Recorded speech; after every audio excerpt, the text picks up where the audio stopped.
En este video vamos a abordar cómo realizar las distribuciones de frecuencias a través de gráficos.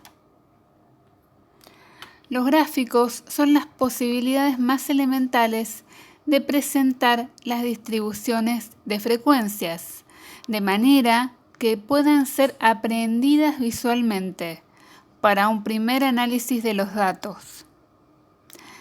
La ventaja de los gráficos con respecto a las tablas de distribuciones de frecuencias estudiadas es que permiten una fácil interpretación y análisis de los datos, al mostrar las frecuencias visualmente mediante símbolos, barras, polígonos y sectores.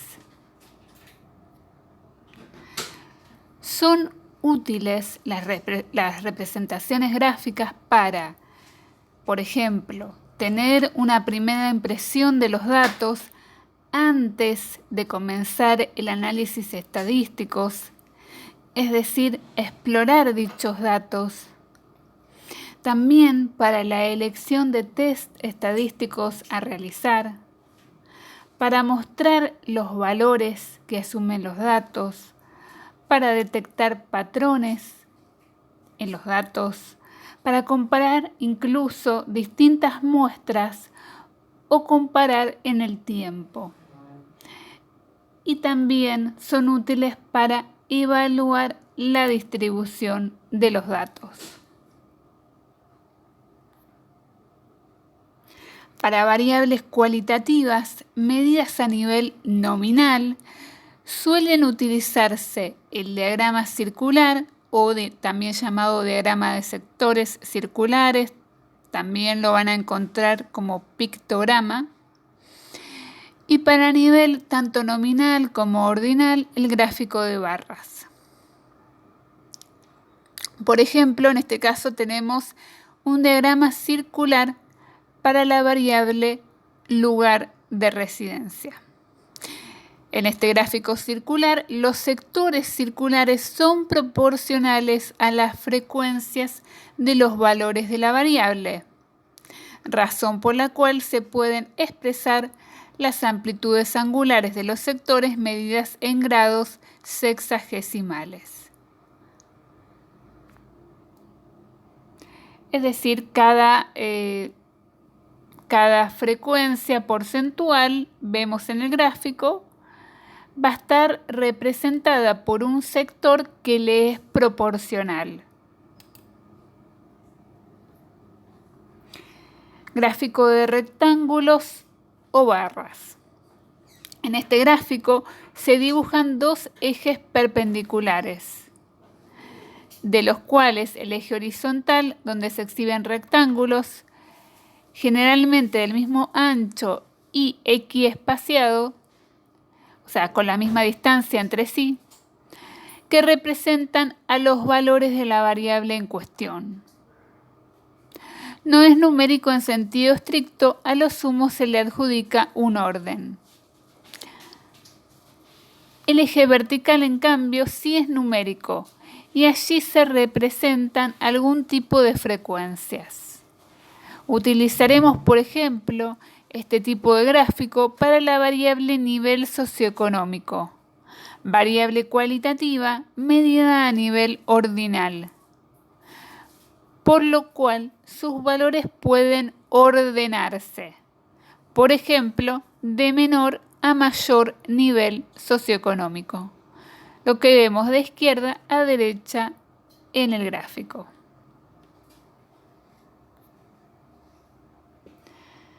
Para variables cuantitativas discretas se utiliza el llamado gráfico de barras o bastones, o también el polígono de frecuencias.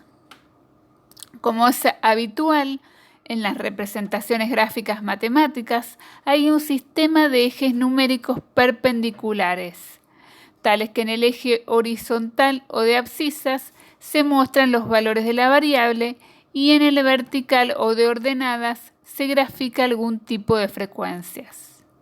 Aquí vemos, por ejemplo, la distribución de puntajes de ansiedad.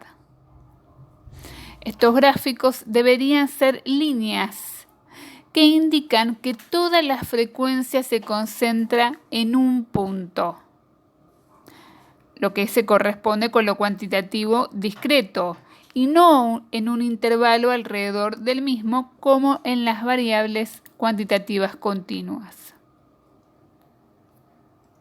Los polígonos de frecuencias se obtienen uniendo los extremos superiores de las barras o bastones con los que se grafican la distribución de los valores de una variable discreta.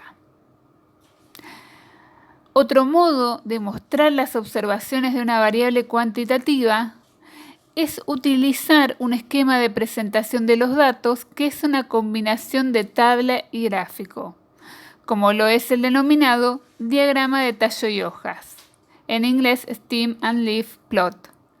Esta presentación de los datos consiste en separar cada dato en el último dígito, que se denomina hoja, y las cifras delanteras restantes que forman el tallo. Entonces, por ejemplo, si tenemos estos datos originales, 18, 19, 21, etc., el tallo sería el 1 y las hojas 8 y 9. El 1, 8 representa al 18, 1, 9 al 19, 2, 1 al 21 y así sucesivamente. La idea es tener una aproximación global de este gráfico.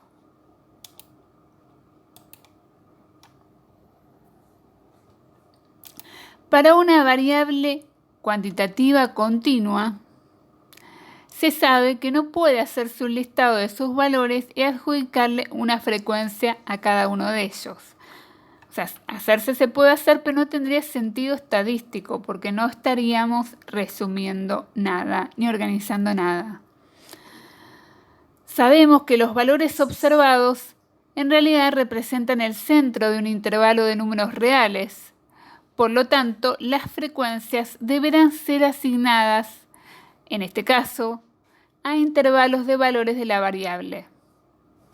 Los extremos de los intervalos suelen denominarse extremos exactos. En este caso, el límite superior de un intervalo coincide con el límite inferior del siguiente.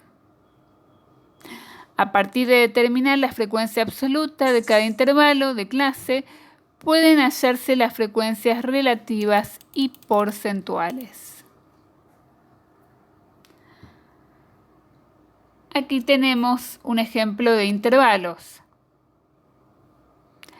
En los intervalos habitualmente tenemos una marca de clase que sería el punto medio. ¿Sí? Sumamos ambos límites y lo dividimos por 2.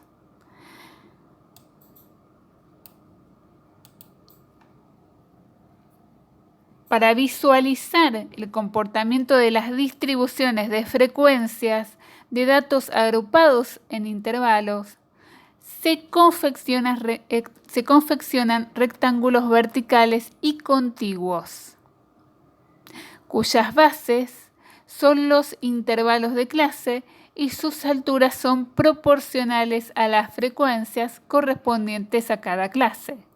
Este tipo de gráfico se denomina histograma. Podemos observar entonces la continuidad de este gráfico de cada barra entre sí. Están contiguas, están pegadas, y esto se corresponde con la idea de la variable cuantitativa continua. Tenemos, por ejemplo, aquí el histograma para la variable tiempo empleado para terminar el cuestionario. También podemos realizar un polígono de frecuencias a partir del histograma.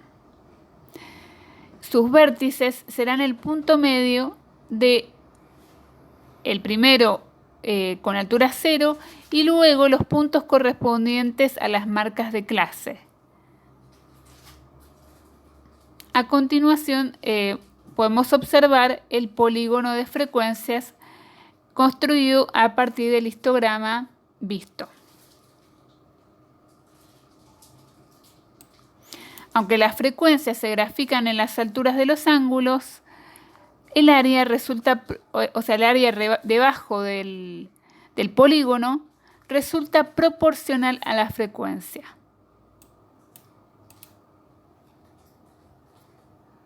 Si la variable es continua o está agrupada en intervalos, calculando las frecuencias acumuladas se obtienen rectángulos ascendentes, de modo que uniendo los extremos superiores de estos rectángulos queda representada una línea ascendente denominada ojiva de Galton. Esta línea permite interpolar valores no estrictamente observados y que no aparecen en la tabla. Así podemos ilustrar la frecuencia acumulada relativa para la variable tiempo empleado en responder al cuestionario en este gráfico que se observa a continuación.